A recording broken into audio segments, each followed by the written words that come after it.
As the conversation wound down, John reached into his coat pocket and pulled out a crisp envelope. He held it out to Daniel, who stared at it, confused. "What's this?" Daniel asked, not taking it. "Just a small token of thanks," John said, "for your courage, your kindness, and for caring when others didn't." Daniel shook his head, taking a step back. "I didn't do it for money. I just wanted to help." John smiled, his hand lowering slightly. "I know, and that's exactly why you deserve this. But if it makes you uncomfortable, consider it something to help your family, or a way to treat yourself for all the mornings you spend delivering papers in the cold." Daniel hesitated, the weight of the envelope tempting and heavy in John's outstretched hand. Finally, he accepted it, though his fingers trembled slightly. "Thank you," he said, his voice barely audible. "No," John replied, his tone resolute. "Thank you, Daniel. You made a difference." As John walked back to his car, Daniel stood rooted to the spot, the envelope still clutched in his hand. The street felt quieter now, the tension of the past day replaced by a strange, calming stillness. For the first time, Daniel didn't feel the weight of doubt pressing on his shoulders. Instead, he felt something new: pride. He glanced toward the Grayson house, its silhouette dark and silent against the morning light. Though its emptiness still loomed, it no longer felt oppressive. In its place was the faint hope that maybe, just maybe, things could change. Daniel exhaled deeply, a small smile tugging at the corners of his lips. He wasn't sure what the future held for Mr. Grayson, but he knew one thing: he had done the right thing, and that was enough. In the days following the ambulance's arrival at Mr. Grayson's house, the atmosphere in the neighborhood changed. At first, Daniel thought it was just his imagination, an uncomfortable tension that lingered when he crossed paths with his neighbors. But as time passed, the subtle signs became impossible to ignore. On his usual morning paper route, he noticed the way curtains shifted when he passed, the way people seemed to glance his way and then look hurriedly elsewhere. Conversation stopped abruptly as he approached, leaving behind a conspicuous silence. Once familiar faces that had offered warm greetings now turned away or acknowledged him with only curt nods. The warmth of the community Daniel had grown up in had been replaced by an icy chill. It started small. Mrs. Carter, who always greeted him with a cheerful wave as she watered her roses, now seemed too busy trimming the hedge to notice him at all. Mr. Harlow, who often tipped Daniel for delivering his paper right to the door, suddenly stopped leaving coins on the stoop. These changes were subtle but cumulative, building an invisible wall that separated Daniel from the rest of the neighborhood. The real sting came later that week when Daniel walked into the local convenience store. As he entered, the usual hum-hum of chatter among customers quieted, replaced by awkward murmurs. He felt the weight of their stares, the judgment simmering beneath their polite facades. He headed toward the counter, but even the store clerk, a friendly older man named Mr. Bennett, greeted him with an unusually reserved tone. "Morning, Daniel," he said flatly, barely meeting his eyes. "Morning, Mr. Bennett," Daniel replied, forcing a smile as he placed a carton of milk and a loaf of bread on the counter. The older man scanned the items quickly, the beeping of the register the only sound breaking the uncomfortable silence. As Daniel paid, he caught fragments of a hushed conversation from two women standing by the magazine rack. "Did you hear about the Grayson boy?" One whispered, her voice dripping with disapproval. "Sticking his nose where it doesn't belong." "Poor Mr. Grayson," the other replied. "He never asked for anyone's help. Now the whole neighborhood's talking." Daniel's cheeks burned. He clutched his bag tightly, avoiding their gaze as he grabbed his change and hurried out of the store. Outside, the brisk morning air did little to cool the flush of humiliation spreading across his face. Their words echoed in his mind, each one cutting deeper than the last. "Why can't they see I was just trying to help?" he thought bitterly. The isolation became more pronounced as the week dragged on. On one particularly cold morning, he spotted a group of kids playing basketball at the park, friends he'd grown up with, who usually invited him to join. He approached cautiously, the ball's rhythmic bouncing filling the air. But when one of them, a boy named Mark, spotted him, the group fell silent. "Hey, Daniel," Mark said, his tone hesitant, almost reluctant. "Hey," Daniel replied, offering a small wave. "You guys need another player?" Mark glanced at the others, then shrugged. "I think we're good," he said, his words clipped. Daniel nodded, trying to mask his disappointment. "Okay, maybe next time." As he walked away, he heard the faint sound of their laughter behind him. Not the usual carefree kind, but a sharper, mocking edge that made his stomach twist. He quickened his pace, his head down, wishing he could disappear. The worst part wasn't the stares or the whispers, it was the doubt creeping into his own mind. Each cold glance, each overheard comment chipped away at his confidence. Maybe I overstepped. Maybe they're right. What if Mr. Grayson didn't want saving? What if I made everything worse? That evening, as Daniel sat on his porch, his thoughts heavy, his mother came outside. She had noticed his withdrawn demeanor, the way he avoided eye contact and spoke in clipped sentences. "You okay, honey?" she asked, sitting down beside him. Her voice was gentle, but it carried a weight of concern that made Daniel's throat tighten. He hesitated, unsure how to explain. "It's just..." His mother frowned, her brows knitting together. Why would they think that? "They say I shouldn't have interfered," Daniel said, his frustration bubbling to the surface. "That Mr. Grayson didn't want anyone involved, and I should have just left him alone." His mother placed a comforting hand on his shoulder. "Daniel, you did what was right. Not everyone will understand that, but it doesn't make it any less true."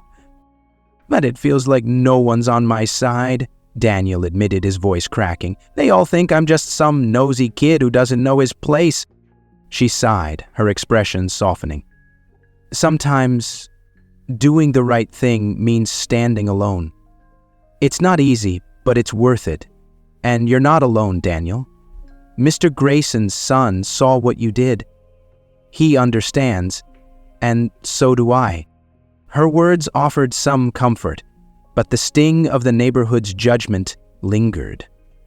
Over the next few days, Daniel tried to avoid the neighbors as much as possible, sticking to his paper route and keeping his head down.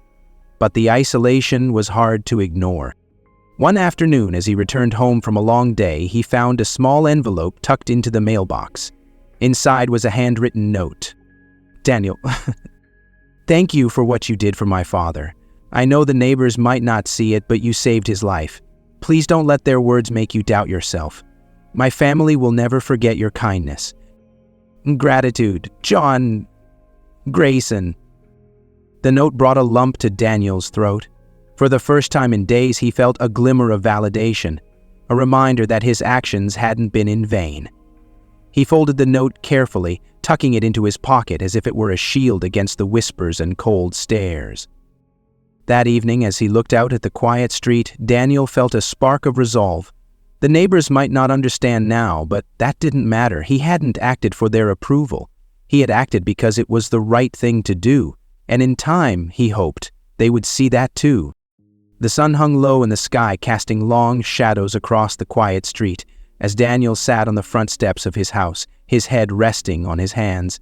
He had hoped the weight of the week would ease, but it seemed to grow heavier with each passing day. The stares, the whispers, and the pointed avoidance from his neighbors lingered in his mind, chipping away at the confidence he had once felt in helping Mr. Grayson. As Daniel sat lost in thought, the familiar crunch of boots on gravel pulled him from his reverie. He looked up to see Marcus, a tall, broad-shouldered man in his late 20s, walking toward him. Marcus lived a few blocks over and often passed by on his evening runs.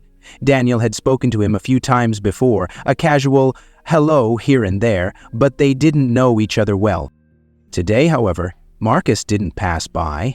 Instead, he stopped at the edge of Daniel's yard, hands resting on his hips as he caught his breath. "Hey, kid," he called out, his tone friendly. "Mind some company?" Daniel shrugged. "Sure," he said, though his voice lacked enthusiasm. Marcus stepped closer and sat on the bottom step, leaning back casually on his elbows. "You've been looking pretty down lately," he said, glancing at Daniel with a raised brow. "What's going on?" Daniel hesitated, unsure how much to share. He didn't want to sound like he was complaining or seeking sympathy, but the burden of the past week felt too heavy to carry alone. Finally, he sighed and said, "It's the neighbors. They're mad at me for calling the paramedics for Mr. Grayson." Marcus frowned, his expression a mix of confusion and disbelief. "Wait, they're mad at you for helping an old man who was clearly in trouble? That's ridiculous." "That's what I thought at first," Daniel admitted, his voice tinged with frustration. "But they keep saying I should have minded my own business, that Mr. Grayson didn't want help." Marcus snorted, shaking his head. "Of course he didn't want help. Most people don't want help, even when they desperately need it. But that doesn't mean you shouldn't step in." Daniel looked down at his hands, his fingers fidgeting with a loose thread on his jeans. I don't know anymore. It feels like everyone's against me. Maybe I should have just left him alone." "Bull," Marcus said firmly, his voice cutting through Daniel's doubt like a knife. "You did the right thing. Full stop. Who cares what the neighbors think?" Daniel blinked, startled by Marcus's bluntness. "But what if they're right? What if I just made things worse?" Marcus leaned forward, his tone softening but still resolute. "Listen, Daniel, sometimes doing the right thing doesn't make you popular. Sometimes it makes people uncomfortable because it forces them to confront things they'd rather ignore, but that doesn't make it any less right." Daniel tilted his head, considering Marcus's words. "So, you think I should just ignore them?" "Absolutely," Marcus said, nodding. "Okay, the people who are judging you, they're the same people who would have walked past Mr. Grayson's house 100 times and never lifted a finger. Their opinions don't matter. What matters is that you saw someone in need and did something about it. That takes guts." The corners of Daniel's mouth twitched upward in a faint smile. "I don't feel very brave," he admitted. Marcus grinned. "Most people don't when they're in the thick of it. But bravery isn't about feeling fearless. It's about doing the right thing even when it's hard. And you've got that, kid." Daniel glanced at Marcus, a flicker of hope lighting his eyes. "You really think so?" "I know so," Marcus said confidently. "And you know who else knows it? Mr. Grayson's son. I heard about how grateful he was. That guy doesn't care what the neighbors think, and neither should you." Daniel nodded slowly, the weight on his chest beginning to lift. "I guess I just didn't expect everyone to be so mean about it." Marcus sighed, leaning back on his elbows again. "People can be mean, sure, but more often than not, they're just scared. Scared of change, scared of responsibility, scared of looking at someone else's suffering and realizing they could have done something. You didn't let that fear stop you, and that makes you better than most." Daniel stared out at the street, Marcus's words swirling in his mind. It was true. He had acted when no one else did. Maybe the neighbors' criticism wasn't about him at all, but about their own unwillingness to confront what they'd ignored for so long. After a moment, Daniel asked, "Have you ever been in a situation like this, where everyone thinks you're wrong even though you know you're right?" Marcus chuckled, scratching the back of his neck. "Plenty of times," he said. "Once, when I was in high school, I stood up for a kid who was being bullied. The bullies turned on me, and most of the other kids acted like I was the problem for getting involved. It was rough, but you know what? That kid thanked me later, and it made all the crap I went through worth it." Daniel's eyes widened. "What happened after that?" "Well," Marcus said with a shrug, "eventually people moved on. The bullies found someone else to pick on, and the other kids forgot about it. But that kid I stood up for, he never forgot. Years later, he found me and said I'd changed his life. So yeah, sometimes standing up for what's right doesn't pay off immediately, but it leaves a mark. A good one." Daniel nodded, Marcus's story resonating deeply. "I guess I never thought about it that way." "You will," Marcus said, standing and brushing off his hands. "One day, you'll look back on this and realize it mattered. Maybe not to everyone, but to the people who count." Daniel looked up at Marcus, gratitude shining in his eyes. "Thanks, Marcus. I needed to hear that." Marcus smiled and clapped a hand on Daniel's shoulder. Anytime, kid. You've got a good head on your shoulders and a good heart to match. Don't let anyone make you doubt that." As Marcus walked away, Daniel felt a renewed sense of purpose. The neighbors might still stare and the whispers might not stop, but Marcus was right. He couldn't let their opinions define him. He had done what he believed was right, and that was enough. For the first time in days, Daniel stood a little taller, his chest a little lighter. The street felt less cold, the shadows less heavy. He didn't know what the future held, but he knew one thing. He wouldn't let the doubts of others silence the strength he had found within himself. The chilly air had begun to soften as the neighborhood settled into its usual routines, though for Daniel, things hadn't felt usual in a while. Despite Marcus's encouragement, the weight of the neighbor's judgment still lingered. Yet, little by little, he had started to feel a shift. A few kinder glances, a murmured greeting here and there. It wasn't much, but it was enough to make him hope. One crisp afternoon, as Daniel delivered the last newspaper on his route, he was startled to see Mrs. Campbell standing on her front porch. She was a petite woman in her late 60s, known for her meticulously maintained garden and sharp words about anyone who stepped on her lawn. She had been one of the most vocal critics during the incident with Mr. Grayson, her disapproval cutting sharper than most. But now, as she stood clutching a mug with both hands, there was something different about her. A hesitancy in her posture, a softness in her usually stern face. "Daniel?" she called out, her voice tentative. Daniel hesitated, unsure if he wanted another lecture, but he stopped anyway, pulling his bike to a halt at the edge of her driveway. "Good afternoon, Mrs. Campbell," he said politely, though his tone was guarded. She descended the porch steps slowly, her eyes fixed on the boy. When she reached him, she paused, her hands tightening around her mug as if it gave her courage. "I owe you an apology," she said finally, her voice quiet but steady. "I was wrong to judge you. I let my assumptions get in the way of seeing what was right." Daniel blinked, momentarily caught off guard. "You... what?" Mrs. Campbell's lips twitched into a small, rueful smile. "I said some things I shouldn't have, and I made you feel like you'd done something wrong when all you did was try to help. That wasn't fair of me." Daniel felt a flicker of warmth in his chest, though he wasn't sure what to say. I appreciate that," he said carefully. "Thank you, Mrs. Campbell." She sighed, glancing toward her flower beds as if gathering her thoughts. "You know, I've lived in this neighborhood for decades, and I've seen a lot of people come and go. I've seen Mr. Grayson from his best days to his worst, but I never did a thing to help him. When you stepped in, it made me realize how much I'd ignored. It's easier to turn away, to mind your own business, but you didn't. You were braver than the rest of us." Daniel's throat tightened. For days, he had felt like an outcast, but hearing those words made something inside him relax.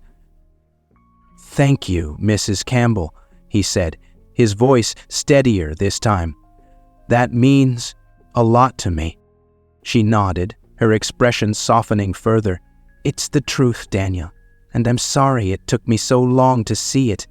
With that, she gave his arm a gentle squeeze and turned to head back to her porch.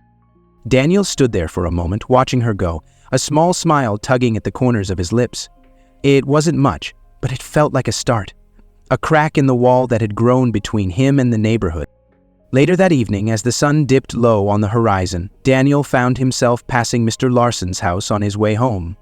The retired schoolteacher was something of a neighborhood fixture, known for his quiet demeanor and his love of tinkering with antique clocks.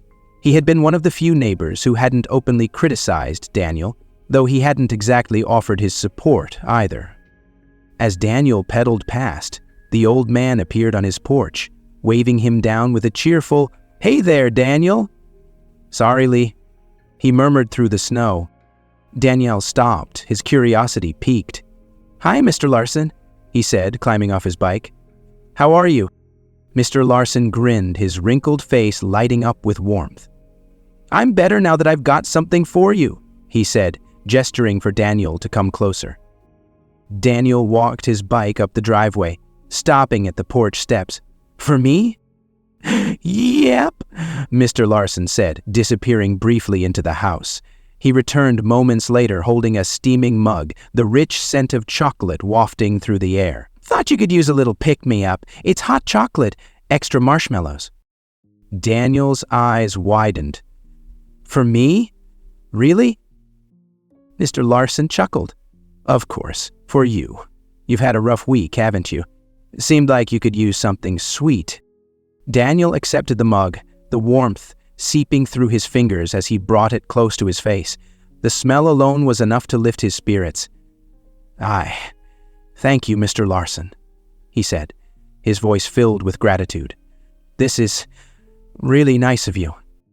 The old man waved off the thanks, pulling a chair from his porch and sitting down. "It's the least I can do," he said. "I've been watching all this unfold, and I have to say, you've handled it better than most adults would."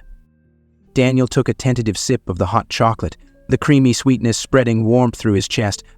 "I don't know about that," he admitted. "It hasn't been easy." "No, it hasn't," Mr. Larson agreed, nodding thoughtfully. "But you've shown a lot of character, Daniel.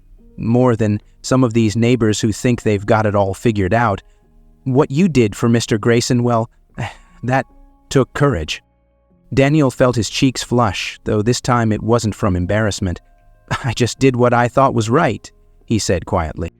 "And that's exactly why it matters," Mr. Larson replied. "Doing what's right isn't always easy, especially when it feels like the world's against you. But you did it anyway. That's something to be proud of." The two sat in companionable silence for a moment, the only sound the faint ticking of one of Mr. Larson's clocks through the open window. Daniel sipped his hot chocolate, letting the warmth fill him in more ways than one. "Thank you, Mr. Larson," Daniel said again, his voice steady and sincere. "I mean it." Mr. Larson smiled, his eyes crinkling at the corners. "You're welcome, kid, and for what it's worth, I think you've made this neighborhood a better place. Some people might not see it yet, but they will." Daniel nodded, a sense of peace settling over him. For the first time in days, he felt truly seen, not as the meddling paperboy the neighbors had painted him as, but as someone who had done their best to make a difference. And that, he realized, was enough. The following week, as Daniel resumed his morning paper route, he noticed something different. The familiar tension that had hung over the neighborhood seemed to have eased, replaced by an almost imperceptible warmth. It began subtly. A few more windows cracked open, a couple of heads peeking out as he rode by. There were fewer whispers and sidelong glances, fewer signs of judgment. For the first time in days, Daniel felt as though the weight of his neighbor's disapproval was lifting. It wasn't until he stopped at Mrs. Carter's house that he realized just how much things had begun to shift. The elderly woman was standing at her gate, her thick cardigan wrapped tightly around her as she waited for him. As Daniel approached, her face softened into a warm smile. "Good morning, Daniel," she said brightly, her tone far friendlier than it had been in recent memory. "Good morning, Mrs. Carter," Daniel replied, cautiously handing her the folded newspaper. She took it with both hands, her gaze lingering on him. "I just wanted to say, I've been thinking about what you did for Mr. Grayson. You were very brave, you know." Daniel blinked, caught off guard. Thank you," he said, his voice uncertain. She nodded firmly. Not many people would have had the courage to step in like that. It's easy to ignore things that make us uncomfortable, but you didn't. That says a lot about the kind of person you are. Her words struck a chord deep within him, and he felt a small smile tug at the corners of his lips. "I was just trying to help," he said simply. "And you did," Mrs. Carter said. "I'm proud of you, Daniel." As he rode away, her words echoed in his mind. For so long he had felt isolated and judged, but now it seemed like the tide was turning. His next stop was at Mr. Harlow's house.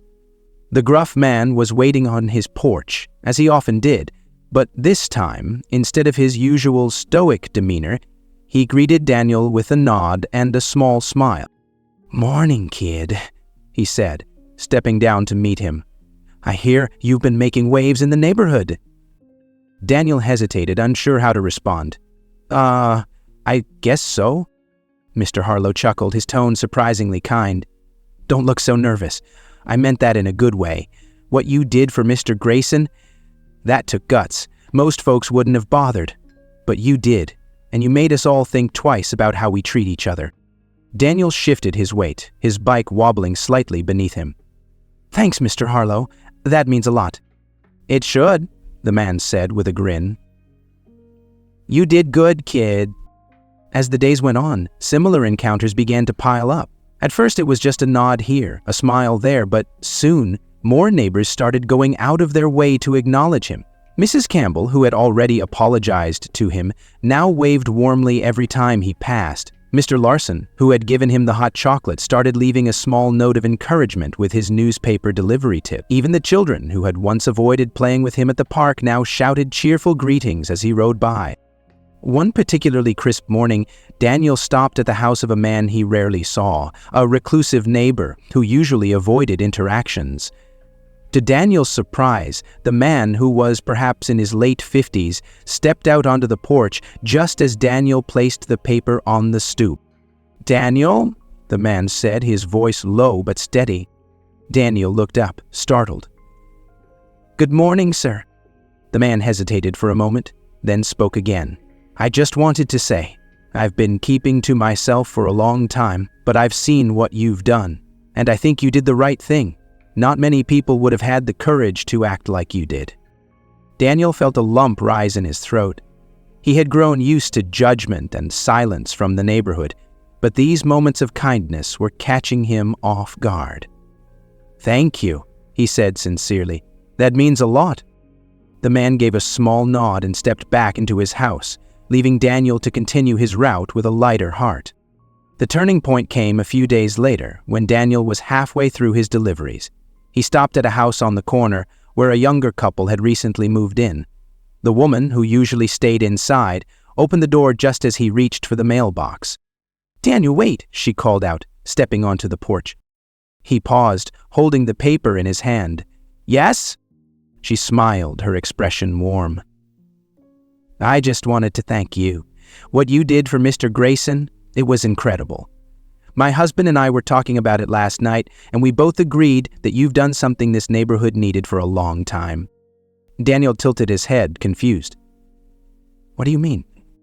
She gestured around, her smile softening. "You reminded us that we're a community, that we're supposed to look out for each other, not just stay in our own little bubbles. Sometimes it takes someone like you, someone brave enough to do what's right, to wake the rest of us up." Her words hit Daniel like a wave of warmth. "I don't know what to say," he admitted, his voice quiet. "Just keep being you," she said. "This neighborhood is lucky to have you." As he rode away, Daniel's chest felt light, the weight of the past weeks finally lifting. By the time he reached the last house on his route, he was smiling openly. There, waiting at the gate, was a man he recognized as Mr. Larson's neighbor. The man greeted him with a nod and a small paper cup. "For you," the man said. "Coffee, since it's so cold out." Daniel accepted the cup, the warmth spreading through his fingers. "Thank you, sir." The man grinned. "No, thank you, Daniel. This neighborhood needs more people like you." As Daniel rode home, sipping the coffee, he couldn't help but marvel at the change. The same people who had once judged him now praised him. The same community that had felt so cold and distant now seemed to embrace him. It wasn't just about Mr. Grayson anymore. It was about the power of one act of kindness, one moment of courage to ripple outward and change everything. That evening, after finishing his paper route and reflecting on the unexpected kindness he had encountered from his neighbors, Daniel walked into the warm, familiar embrace of his home. The soft hum of the heater filled the air, and the comforting aroma of his mother's cooking wafted from the kitchen. For the first time in weeks, the tension in his shoulders began to ease. He had barely stepped through the door when his mother appeared from the kitchen. her apron dusted with flour, and a warm smile lighting up her face. "Daniel, you're home," she said, wiping her hands on a towel. "Come sit down. Dinner's almost ready." Daniel nodded, setting his bike helmet on the counter and dropping into a chair at the dining table. His father, who was reading the evening paper, looked up from his seat across from him and gave him a small nod of acknowledgement. "Good day?" his father asked, folding the paper neatly and setting it aside. Daniel hesitated for a moment before answering. His mother, now standing at the table with a plate of freshly baked rolls, noticed the change in his voice. She placed the plate down and sat beside him, her eyes searching his face. "You've been quiet these past few days, sweetheart," she said gently. "But today, you seem lighter. What's on your mind?" Daniel looked between his parents, unsure where to begin. Finally, he said, "Some of the neighbors, they've started being nicer to me. Mrs. Carter, Mr. Larson, even people I don't know very well. They've been saying I did the right thing with Mr. Grayson. It's different from how things were before." His mother's smile widened, her eyes softening with pride. "Of course they're being nicer," she said. "They've had time to think about what you did, and now they see what I've always known." "What's that?" Daniel asked, tilting his head in curiosity. His mother reached out and placed a hand on his. "That.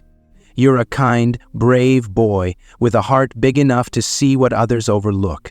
You didn't let fear or judgment stop you from doing what was right.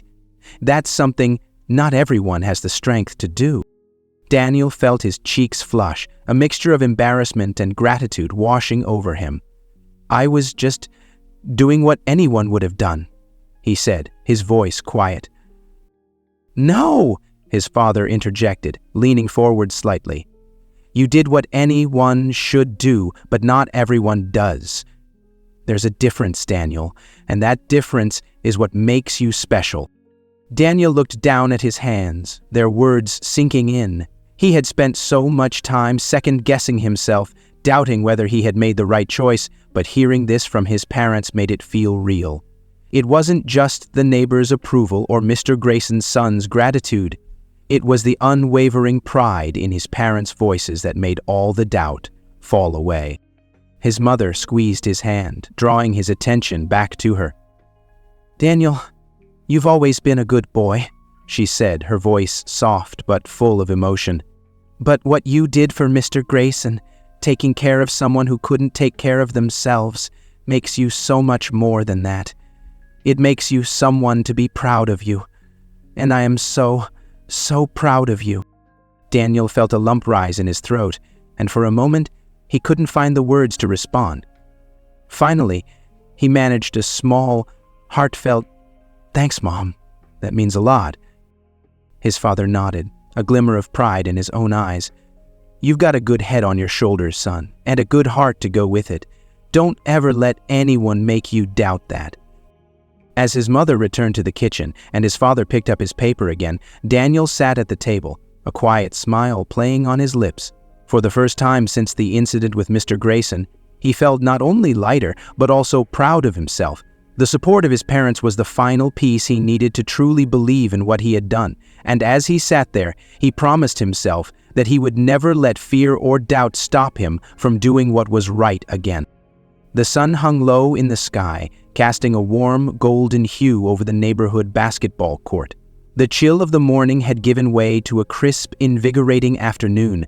The court was alive with the rhythmic pounding of the basketball, the shuffle of sneakers on asphalt, and the cheerful laughter of the kids playing. Daniel stood at the edge of the court, the ball clutched in his hands as he looked around, a faint smile tugging at his lips.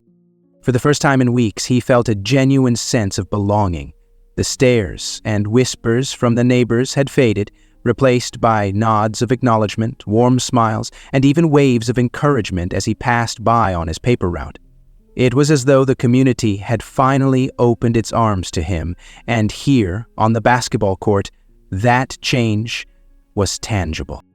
"Daniel, pass it over," Marcus called, his voice booming with energy. Daniel snapped back to the moment, grinning as he tossed the ball to Marcus, who caught it effortlessly and dribbled toward the hoop. The older man moved with practiced ease, dodging one of the neighborhood boys who tried to block him. With a swift motion, Marcus jumped and sank the ball through the hoop, earning a chorus of cheers from the group. "Nice shot," Daniel called, running over to give Marcus a high five. Marcus smirked, wiping a bead of sweat from his brow. "Thanks, kid. But don't think I'm going easy on you just because you're my favorite rookie." The playful banter made Daniel laugh, a sound that felt lighter than it had in weeks. He jogged back to the other side of the court, positioning himself for the next play.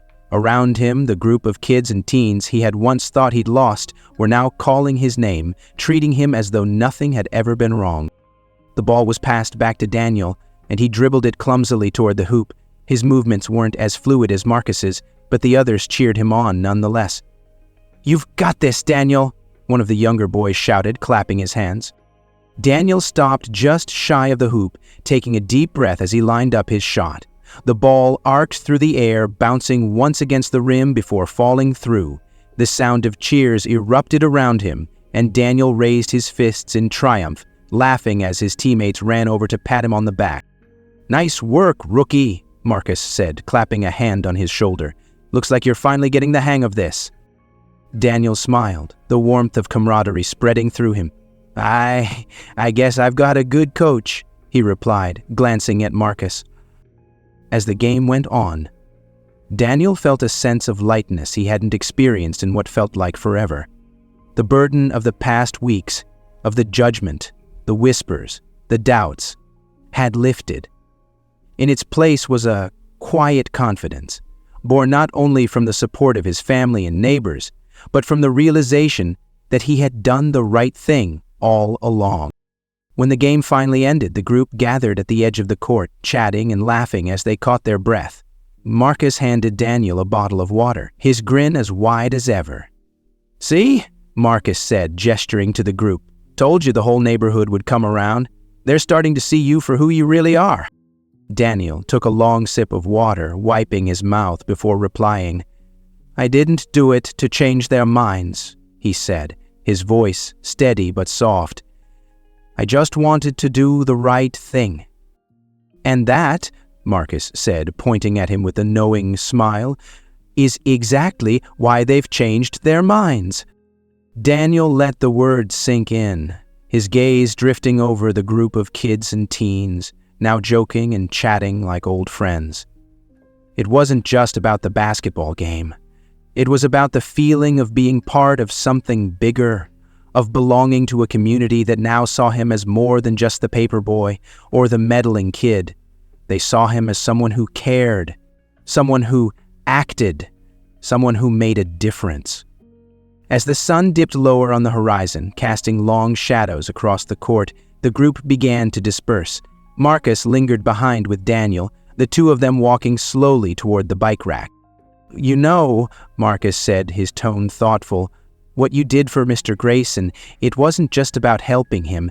It was about reminding the rest of us what it means to be a community. That's a big deal, Daniel." Daniel looked up at Marcus, the weight of his words settling on him. "I didn't think about it like that," he admitted. "I just didn't want to walk away and do nothing." "And that's why it worked," Marcus said with a grin. "Sometimes it takes one person doing the right thing to wake everyone else up." As they reached the bike rack, Marcus clapped Daniel on the back. "Keep being that person, kid. The world needs more of them." Daniel nodded, a quiet smile playing on his lips. "Thanks, Marcus." "Anytime," Marcus said, turning to head home. "See you on the court tomorrow?" "You bet," Daniel replied, climbing onto his bike. As he pedaled home, the cool evening air brushing against his face, Daniel felt a profound sense of peace. The doubts and fears that had plagued him were gone, replaced by a quiet certainty that he had done something good, something meaningful. The neighborhood had come to see it too, and while their approval was comforting, it wasn't what mattered most. What mattered was that Daniel had stayed true to himself, even when it was hard. He had acted with courage, compassion, and conviction, and in doing so, he had not only helped Mr. Grayson, but had also reminded his community and himself of the power of doing what's right. As the last rays of sunlight disappeared behind the rooftops, Daniel smiled to himself, the echoes of laughter and cheers from the basketball game still ringing in his ears. It wasn't just the end of a day or a chapter. It was the beginning of something better, something brighter. And, for the first time in a long time, Daniel felt truly at home.